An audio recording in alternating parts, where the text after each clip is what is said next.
حضرات علماء کرام پلیز یہ جو سکرولنگ والا کام ہے نا اس کو چھوڑ دیں. اور یہ اتنا وقت ضائع کرے گا آپ کا کہ 2 گھنٹے بعد بھی اگر آپ سر اٹھائیں گے تو آپ کو پتہ بھی نہیں چلے گا کہ میرے 2 گھنٹے کیسے گزرے ہیں.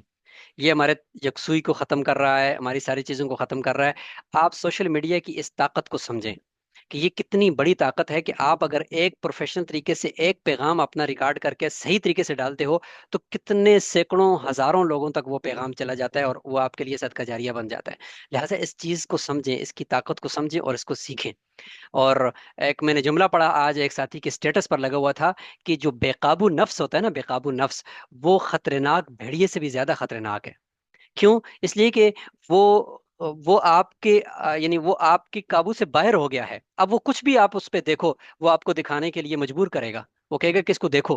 اس لیے پلیز، میں نے ابھی ایک ویڈیو تفصیلی بنائی ہے، اس کمنٹ باکس میں لنک ہے کہ علماء کرام سوشل میڈیا کی طاقت کو سمجھ کر بالخصوص یوٹیوب چینل کے اوپر کون کون سے کام کر سکتے ہیں اور کس نیت سے کر سکتے ہیں اور کس طرح سے کر سکتے ہیں، اور پورے الگوریدم کو کس طرح سے سمجھا سکتے ہیں کہ آپ کے پاس ایک فن ہے.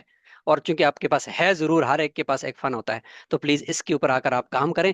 پھر دیکھیں کہ آپ کا یہ آواز اور آپ کا یہ علم پوری امت تک کیسے پہنچتا ہے. ویڈیو کو ذرا جا کر تفصیل سے دیکھیے گا. شکریہ.